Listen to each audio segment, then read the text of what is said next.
জরুরি সেবায় নিয়োজিতদের জ্বালানি তেলের রেশনিং তুলে নেওয়া হয়েছে সংসদে প্রধানমন্ত্রী। ইসলামী ব্যাংকে আমানত বাড়ছে, ফিরছে গ্রাহক আস্থা।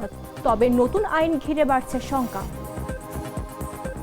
বিকেল নামলেই দিয়াবাড়িতে খাবারের জমজমাট আয়োজন, হাঁসের মাংস থেকে সি ফুড সবই এক জায়গায়। গুলি চালিয়ে ইরান যুদ্ধ থেকে বিরত রাখা যাবে না, হুঁশিয়ারি ট্রাম্পের। এবং ইনজুরিতে এমবাপে, বিশ্বকাপে খেলা নিয়ে সংশয়, অপেক্ষা মেডিকেল রিপোর্টের।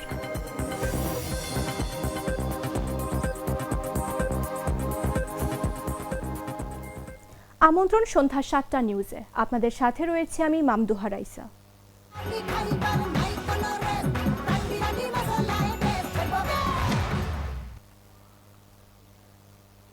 পুলিশ সহ জরুরি সেবায় নিয়োজিত বাহিনীর ওপর আরোপিত জ্বালানি তেলের সীমাবদ্ধতা বা রেশনিং তুলে নেওয়া হয়েছে বলে জানিয়েছেন প্রধানমন্ত্রী তারেক রহমান।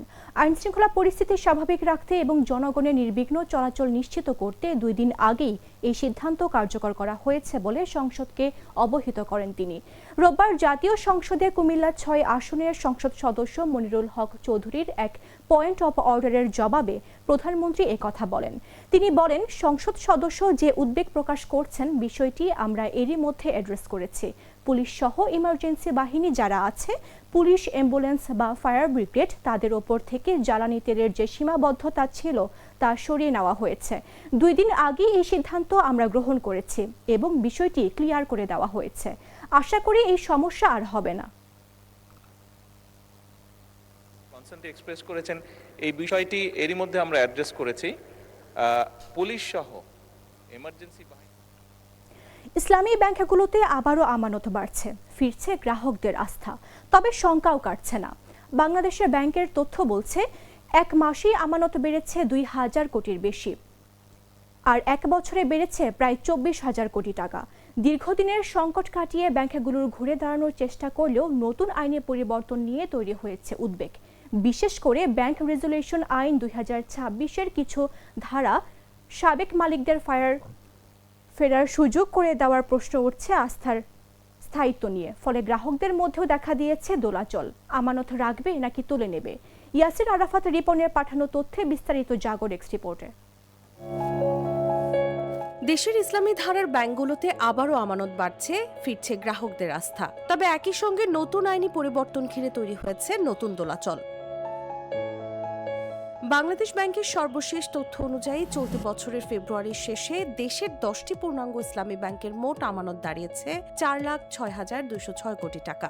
জানুয়ারি শেষে যা ছিল 4,04,023 কোটি টাকা, অর্থাৎ মাত্র 1 মাসে আমানত বেড়েছে 2,183 কোটি টাকা, যা শতাংশের হিসাবে প্রায় 0.54%। আর 1 বছরের ব্যবধানে এই আমানত বেড়েছে 24,194 কোটি টাকা। ব্যাংক সংশ্লিষ্টরা বলছেন, দীর্ঘদিনের সংকট কাটিয়ে ধীরে ধীরে আস্থা ফিরে আসছে। ইসলামী ব্যাংক বাংলাদেশ পিএলসির ভারপ্রাপ্ত ব্যবস্থাপনা পরিচালক আলতাফ হোসেন জানিয়েছেন, গ্রাহকরা আবার আমানত রাখতে শুরু করেছেন এবং ব্যাংকগুলো ঘুরে দাঁড়ানোর চেষ্টা করছে। তবে এই ইতিবাচক প্রবণতার পেছনে রয়েছে একটি কঠিন অতীত। বিগত সময়ে অনিয়ম, লুটপাট ও অর্থ পাচারের ঘটনায় ইসলামী ব্যাংকগুলো বড় ধরনের তারল্য সংকটে পড়ে। ফলে গ্রাহকরা আস্থা হারিয়ে আমানত তুলে নিতে শুরু করেন। পরিস্থিতি সামাল দিতে 5টি ব্যাংক একীভূত করার সিদ্ধান্ত নেওয়া হয়, যা কিছুটা স্থিতিশীলতা ফিরিয়ে আনে।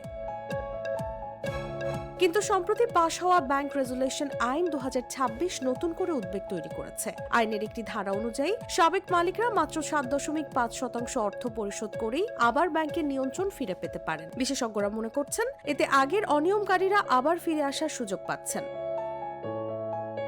ফলে প্রশ্ন উঠছে, ফিরে আসা এই আস্থা কতটা টেকসই? গ্রাহকদের আশঙ্কা, পুরনো সমস্যার পুনরাবৃত্তি হলে আবারও আমানত তুলে নেওয়ার প্রবণতা বাড়তে পারে। বিশ্লেষকদের মতে, ইসলামী ব্যাংকিং খাতের জন্য এখন সবচেয়ে বড় চ্যালেঞ্জ হলো এই ফিরে আসা আস্থা ধরে রাখা। আর এর জন্য প্রয়োজন স্বচ্ছতা, জবাবদিহিতা এবং কঠোর নিয়ন্ত্রণ নিশ্চিত করা। নিউজ ডেস্ক, জাগো নিউজ। দীর্ঘ 16 বছর পর আবারও সম্প্রচারে ফিরছে চ্যানেল 1। আগামীকাল সোমবার আনুষ্ঠানিকভাবে সম্প্রচারে যাবে চ্যানেলটি। সম্প্রচার উপলক্ষে দুপুরে রাজধানীর একটি হোটেলে সংবাদ সম্মেলন করে চ্যানেল ওয়ান কর্তৃপক্ষ। এ সময় তারা বলেন, তৎকালীন আওয়ামী লীগ সরকারের রাজনৈতিক প্রতিহিংসার কারণে 2010 সালের 27 এপ্রিল বন্ধ করে দেয়া হয় দেশের জনপ্রিয় এই চ্যানেলটি। সংবাদ সম্মেলনে চ্যানেল ওয়ানের ব্যবস্থাপনা পরিচালক গিয়াস উদ্দিন আল মামুন বলেন, পুনর্যাত্রার চ্যানেল ওয়ান আরও আধুনিক ও নতুন পরিচয়ে 24 ঘন্টা সংবাদ ভিত্তিক চ্যানেল নিয়ে ফিরছে। এছাড়া দেশের প্রথম 4K টেলিভিশন হিসেবে সঠিক, বস্তুনিষ্ঠ ও নির্ভুল সংবাদই হবে চ্যানেল ওয়ানের একমাত্র লক্ষ্য। অনুষ্ঠানে চ্যানেল ওয়ানের editor in chief Nazmul Ashraf বলেন, রাজনৈতিক প্রভাবমুক্ত থেকে যোগ্য ও দক্ষ সংবাদকর্মীদের মাধ্যমে সাজানো হয়েছে তাদের সংবাদ বিভাগ। একই সাথে দেশের সকল মতাদর্শের মানুষের কণ্ঠস্বর হিসেবে কাজ করবে চ্যানেল ওয়ান বলেও জানান তিনি। অনুষ্ঠান শেষে কেক কেটে আনুষ্ঠানিক যাত্রার শুভ সূচনা করেন প্রতিষ্ঠানটির কর্তা ব্যক্তিরা। তারা সাধারণত চ্যানেলের সাথে যুক্ত বেছে যোগ্য কর্মীদেরকে যেমন নিয়োগ দিয়েছি, একই সাথে আমরা একটা বড় নতুনদের একটা টিম তৈরি করেছি, যারা একেবারেই নতুন, মাত্র বিশ্ববিদ্যালয় থেকে পড়ে বের হয়েছেন বা পড়াশোনা এখনো করছেন শেষের দিকে। তাদেরকে বেছে নিয়ে, তাদেরকে প্রশিক্ষণ দিয়ে তৈরি করে আমরা আমাদের সংবাদ টিমে যুক্ত করেছি। মতাদর্শ বিবেচনা করি না, আমরা বিবেচনা করি সাংবাদিক হিসেবে, সংবাদকর্মী হিসেবে বা চ্যানেলের অন্যান্য বিভাগে, সম্প্রচার বিভাগ আছে, প্রশাসনিক বিভাগ আছে, সব ক্ষেত্রেই যোগ্য, দক্ষ এবং চ্যানেলের জন্য ভালো কাজ করতে পারবেন সেরকম লোকজনকে আমরা নিয়োগ দিয়েছি এবং ভবিষ্যতে আমরা এই নীতি অনুসরণ করব। মাননীয় ব্যবস্থাপনা পরিচালক কাল থেকে যখন চ্যানেল ওয়ান আবার পুনর্যাত্রা শুরু করবে, চ্যানেল ওয়ানের পর্দায় তার প্রমাণ আপনারা পাবেন, কিভাবে আমরা অন্যদের চেয়ে আলাদা হবো, কিভাবে সাংবাদিকতার শুদ্ধতা বজায় রাখবো, সে বজায় রাখার সর্বোত্তম চেষ্টা করব। তার প্রতিফলন নিশ্চয়ই আমাদের পর্দায় করবে। ডিজিটাল মিডিয়ার চ্যালেঞ্জ আমরা সবাই জানি। এখন কিন্তু সকল গণমাধ্যম, পত্রিকা, টেলিভিশন, ওনাদের সবাই কিন্তু ডিজিটাল মিডিয়াতে আছেন। ফলে সেখানে কিন্তু সমানভাবে বিচরণ করছে টেলিভিশনগুলো, পত্রিকাগুলো, এবং পত্রিকাগুলো ডিজিটাল প্ল্যাটফর্মে আমরা অনেক ক্ষেত্রে টেলিভিশনের মতো চর্চা দেখি। ঢাকায় তীব্র গরমের মধ্যে বৃষ্টিতে স্বস্তি ফিরেছে জনজীবনে। রোববার বিকেল 4টার পর মহানগরীর বিভিন্ন এলাকায় হালকা বৃষ্টি শুরু হয়। এর আগে বেলা 3টা থেকে আকাশে মেঘ জমতে থাকে। গত কয়েকদিন ধরে তাপমাত্রা 35 ডিগ্রি সেলসিয়াসের ওপরে থাকায় ভ্যাপসা গরমে অতিষ্ঠ হয়ে উঠেছিলেন নগরবাসী।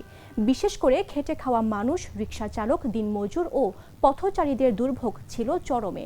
আজ বৃষ্টির পর তাপমাত্রা কিছুটা কমে আসায় স্বস্তি অনুভব করছেন তারা। এদিকে রাজধানীর মগবাজার, মালিবাগ, ওয়্যারলেস, রামপুরা সহ কয়েকটি এলাকায় বৃষ্টির খবর পাওয়া গেছে। রিকশা চালক আলমগীর বলেন, কয়েকদিন ধরেই গরমে কাজ করা কষ্ট হয়ে যাচ্ছিল। আজ বৃষ্টি হওয়ায় একটু শান্তি লাগছে। আবহাওয়া অধিদপ্তর জানিয়েছেন, ঢাকা সহ দেশের বিভিন্ন অঞ্চলে আগামী কয়েকদিন বৃষ্টি অথবা বজ্রসহ বৃষ্টির প্রবণতা অব্যাহত থাকতে পারে। এতে তাপমাত্রা আরও কিছুটা কমতে পারে।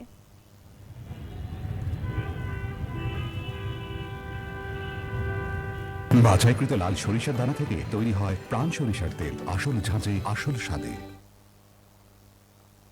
ঢাকার উত্তরার দিয়াবাড়ি লেক এখন শুধু হাঁটার বা ঘোরার জায়গা নয়, বরং বিকেল নামলেই এখানে গড়ে উঠছে এক জমজমাট খাবারের আসর।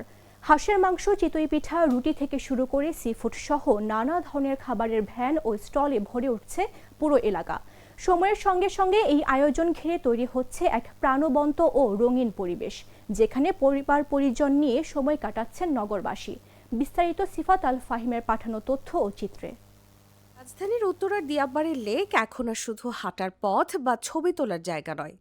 সময়ের সঙ্গে সঙ্গে এখানে যোগ হয়েছে নতুন নতুন রোমাঞ্চ, জমে উঠেছে হরেক রকম খাবারের আয়োজন।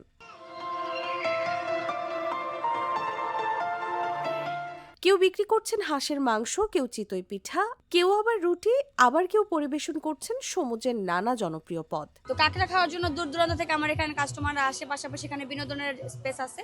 তো খেলাধুলা করে বাচ্চারা আমার এখানে চলে আসে। কাঁকড়া এবং হাঁসের মাংসটা খুব ভালো চলে। হাঁসের বিভিন্ন আইটেম আছে, যেমন কাব মশলা থাকে, গরু আইটেম থাকে, বট থাকে, কলিজা থাকে, এগুলো আমাদের বেশি চলে। মূলত দিয়াবাড়িতে ঘুরতে আসা নগরবাসীকে কেন্দ্র করেই ছোট ছোট ভ্যান কিংবা স্টলে এই উদ্যোগ গড়ে উঠেছে। বিকেল গড়ালেই জমে ওঠে তাদের এমন আয়োজন, যেখানে খাবারের পাশাপাশি তৈরি হয় এক প্রাণবন্ত পরিবেশ।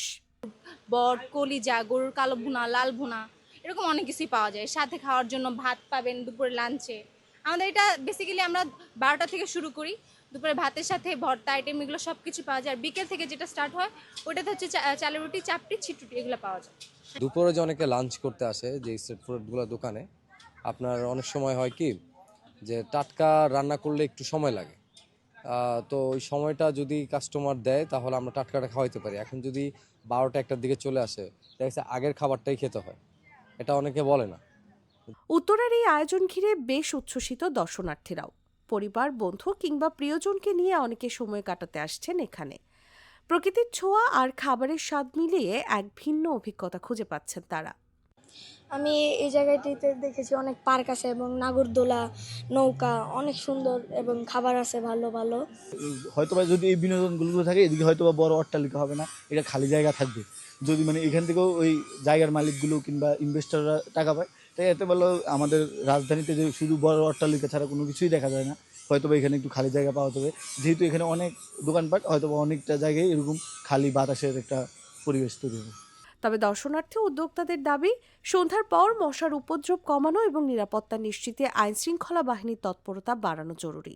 আমি সন্ধ্যার পরে নিরাপত্তাটা আমার তো সুবিধা না আর কি, আমার কাছে ভালো লাগে না এটা। আমাদের ফুডের যারা কাস্টমার আসে তাদের ব্যক্তিগত নিরাপত্তা আমরা দিই, যেমন অনেকে প্রাইভেট কার নিয়ে আসে, আমাদের সিকিউরিটি গার্ড ছাড়া প্রাইভেট কারের সামনে দাঁড়াই থাকে। আমাদের নিরাপত্তাটা আমাদের এরিয়ায় সর্বোচ্চ দেওয়ার চেষ্টা করি। এ বিষয়ে দ্রুত কার্যকর পদক্ষেপ নেওয়া হলে দিয়াবাড়ির এই প্রাণচাঞ্চল্য আরও শৃঙ্খলিত, নিরাপদ ও দর্শনার্থী বান্ধব হয়ে উঠবে, এমনটাই প্রত্যাশা সবার। নিউজ ডেস্ক, জাগো নিউজ।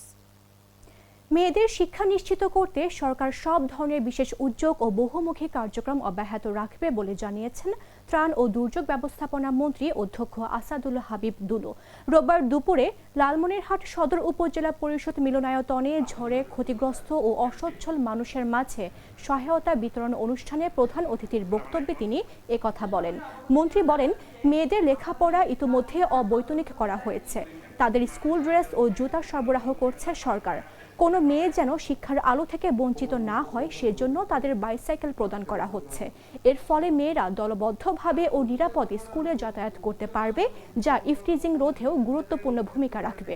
অনুষ্ঠানের ঝড়ে ক্ষতিগ্রস্ত পরিবার, শারীরিক প্রতিবন্ধী এবং অসুস্থ ও অসচ্ছল ব্যক্তিদের মাঝে ডেউটিন, নগদ অর্থ, হুইলচেয়ার ও বাইসাইকেল সহ বিভিন্ন উপকরণ বিতরণ করা হয়। দুর্যোগে ক্ষতিগ্রস্ত ও অসহায় মানুষের কল্যাণে সরকারের এই মানবিক সহায়তা ভবিষ্যতেও চলমান থাকবে বলে তিনি আশ্বস্ত করেন।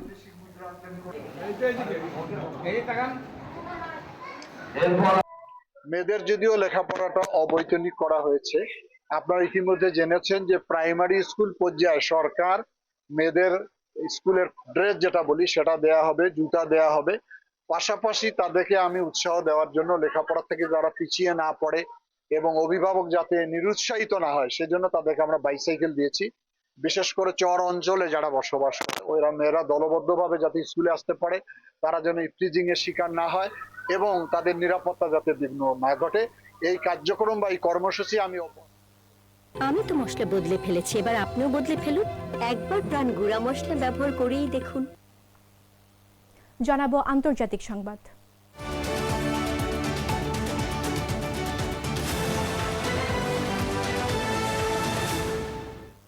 যুক্তরাষ্ট্রের ওয়াশিংটন ডিসির একটি হোটেলে নৈশভোজের সময় বিকট গুলির শব্দের পর দ্রুত সেখান থেকে নিরাপদে সরিয়ে নেওয়া হয় মার্কিন প্রেসিডেন্ট ডোনাল্ড ট্রাম্প ও ফার্স্ট লেডি মেলানিয়া ট্রাম্পকে। শনিবার রাতে ওয়াশিংটন হিলটন নামের একটি হোটেলে এই ঘটনা ঘটে। এদিকে প্রেসিডেন্ট ট্রাম্প শনিবার বলেন, হোয়াইট হাউস করেসপন্ডেন্টস অ্যাসোসিয়েশনের নৈশভোজে গুলিবর্ষণের ঘটনা তাকে ইরান যুদ্ধ থেকে বিরত রাখতে পারবে না, যদিও তিনি মনে করেন যে এ ঘটনার সঙ্গে ইরান যুদ্ধের যোগসূত্র থাকার সম্ভাবনা কম। হোয়াইট হাউসের এক ব্রিফিংয়ে ট্রাম্প সাংবাদিকদের বলেন, ইরানের সঙ্গে যুদ্ধে জয়ী হওয়া থেকে এটা আমাকে বিরত রাখতে পারবে না। এর সঙ্গে এর কোনো সম্পর্ক ছিল না, আমি জানি না। আমরা যা জানি তার ভিত্তিতে আমি সত্যিই তা মনে করি না। তবে ট্রাম্প এর আগেও বলেছিলেন, কখনো বলা যায় না যে এর সঙ্গে ইরান যুদ্ধের কোনো যোগসূত্র থাকতে পারে কিনা। তিনি জানিয়েছেন, তদন্তকারীরা হামলাকারীর উদ্দেশ্যে নিয়ে কাজ করছেন।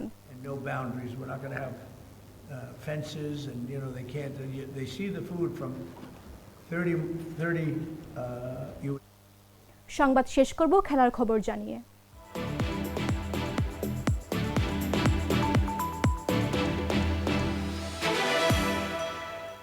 গুরুতর ইনজুরিতে পড়েছেন ফ্রান্স ও রিয়াল মাদ্রিদের তারকা স্ট্রাইকার কিলিয়ান এমবাপে। লা লিগায় রিয়াল বেতিসের বিপক্ষে ম্যাচে হ্যামস্ট্রিংয়ের অস্বস্তি অনুভব করে ৮০ মিনিটে মাঠ ছাড়েন তিনি। প্রাথমিকভাবে এটি মাসল ইনজুরি বা ওভারলোড সমস্যার আশঙ্কা করা হচ্ছে, তবে চূড়ান্ত অবস্থা জানতে অপেক্ষা করতে হবে মেডিকেল রিপোর্টের জন্য। এমবাপের চোটে ফ্রান্সের ২০২৬ বিশ্বকাপ পরিকল্পনাও বড় ধাক্কা খেয়েছে। বিস্তারিত জাগো ডেস্ক রিপোর্টে। বড় ধাক্কা রিয়াল মাদ্রিদ ও ফ্রান্সের জন্য। গুরুতর চোটে মাঠ ছাড়লেন তারকা স্ট্রাইকার কিলিয়ান এমবাপে। বিশ্বকাপ ২০২৬-এ তার খেলা নিয়ে উঠেছে বড় প্রশ্ন। ১১ জুন থেকে শুরু হতে যাচ্ছে ফিফা বিশ্বকাপ ২০২৬, কিন্তু টুর্নামেন্ট শুরুর আগেই দুঃসংবাদ পেল রিয়াল মাদ্রিদ ও ফ্রান্স জাতীয় দল। শুক্রবার রাতে লা লিগায় রিয়াল বেতিসের বিপক্ষে ম্যাচে ৮০ মিনিটের মাথায় হঠাৎই মাঠ ছাড়েন কিলিয়ান এমবাপ্পে। জানা গেছে তিনি নিজেই কোচ আলভারো আলবেলোয়াকে পরিবর্তনের অনুরোধ করেন, কারণ বাঁ পায়ের হ্যামস্ট্রিংয়ে তীব্র অস্বস্তি অনুভব করছিলেন তিনি।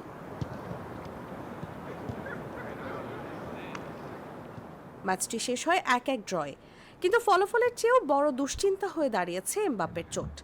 ক্লাব সূত্রে জানা গেছে প্রাথমিকভাবে ধারণা করা হচ্ছে এটি হ্যামস্ট্রিং মাসল ইনজুরি বা ওভারলোড সমস্যা, তবে চোটের প্রকৃত অবস্থা জানতে অপেক্ষা করতে হবে পূর্ণ মেডিকেল পরীক্ষার রিপোর্টের জন্য।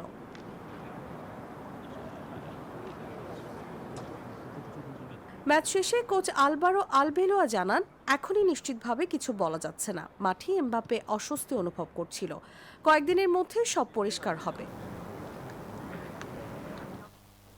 সংবাদ শেষ করার পূর্বে শিরোনামগুলো জানিয়ে দিচ্ছে আরও একবার।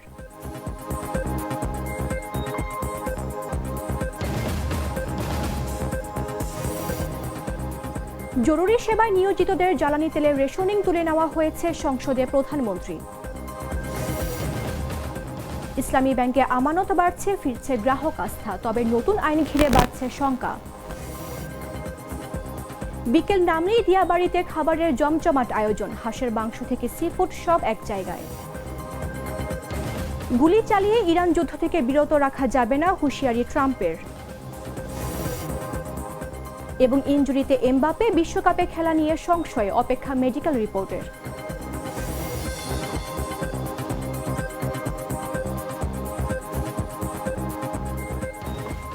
দর্শক, এই ছিল এখনকার মতো। প্রতি মুহূর্তে সর্বশেষ খবর জানতে ভিজিট করুন jagonews24.com।